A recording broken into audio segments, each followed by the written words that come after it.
Salut les amis, j'espère que vous allez bien. Moi je vais hyper bien. On va parler quoi? On va parler de la rencontre de FC Barcelone et Real Valladolid. C'était un très bon match, très bien tendu les amis.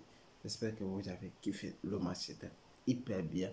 Oui, oui, j'ai vu le compo, j'étais très déçu parce que la titularisation de Gavi encore une fois de plus. Mais cette fois-ci, il a montré ses capacités, ses techniques. Oui, je sais on sait en réalité que Gavi est un talent naturel, mais on voit parce qu'il y a aussi la différence, parce qu'il faut casser des lignes pour donner les passes comme De Jong qu'on a besoin de lui aussi pour le milieu. Vous savez, il a compris cette fois-ci parce qu'il n'a pas utilisé Fernando Torres, mais il a mis un attaque de feu de Ousmane Dembélé, Lewandowski et Rafinha. Ça a très bien marché parce que Ousmane il a donné des passes décisives et Rafinha aussi a donné une passe décisive. Oui, il y avait aussi des brouillantissements dedans, mais on a vu c'était hyper bien et c'était très bien passé parce qu'on a vu c'était un très bon match. On va parler le match de Alessandro Bade. Alessandro Bade qui a fait énorme. Il a été énormissime avec le aller-retour. Il est par rapport à Jordi Alba, même il a compris que Alessandro Bade est meilleur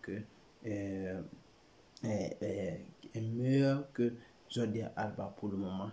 Et on a vu aussi Koundé qui a fait un très bon match. Il a commencé de latéral droit, mais il a fait ce qu'il pouvait faire avec la défense. Et aussi on a vu Araujo qui était le maître de la défense et Garcia aussi qui a été énorme avec certaines parades de Stegen qui nous a montré encore de quoi il est capable, de quoi il peut nous apporter de FC Barcelone.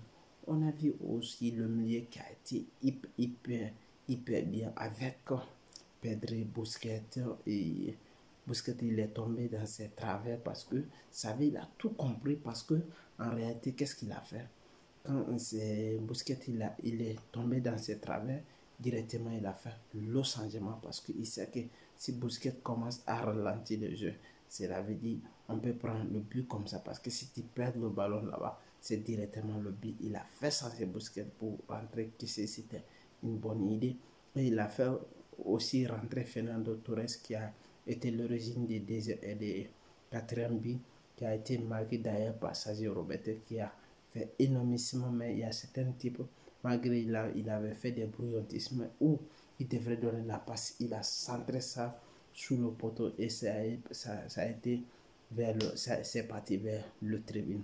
Il doit bien contrôler ce qu'il doit faire, ce qu'il peut apporter. Là, ça va nous faire plaisir. C'est ça qu'on a besoin. C'est ça qu'on a besoin. Un Sergio Roberto qui est en train de monter en puissance. J'espère bien que Barcelone n'a pas besoin de Bernardo Silva au milieu parce qu'on a énormément de joueurs au milieu de terrain. Notre milieu est très fourni. On n'a pas besoin d'un Bernardo Silva au milieu parce qu'on a déjà des joueurs talentueux et aussi qui sont capables de créer et d'organiser et aussi de profiter pour marquer aussi des buts. On a trouvé c'était le débrique entre Real Valladolid et Barcelone. On a kiffé. En réalité, on a kiffé. Lewandowski aussi, on va parler de Lewandowski d'ailleurs qui a été nommé l'homme du match.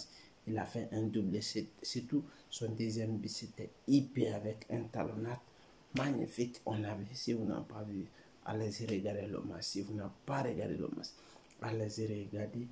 Le match c'était hyper important et c'était très bon. Et oui, c'est ça qu'on a besoin de Lewandowski qui est déjà à 4 buts, 3 matchs et 4 buts. Et Koundé aussi, c'était son premier match aujourd'hui et il nous a bluffé, il a montré. Et Eric Garcia aussi qui est en train de monter en puissance. Ça c'est une très bonne chose. Merci si vous avez aimé, partagez et likez, laissez des commentaires. On va parler à demain. Merci.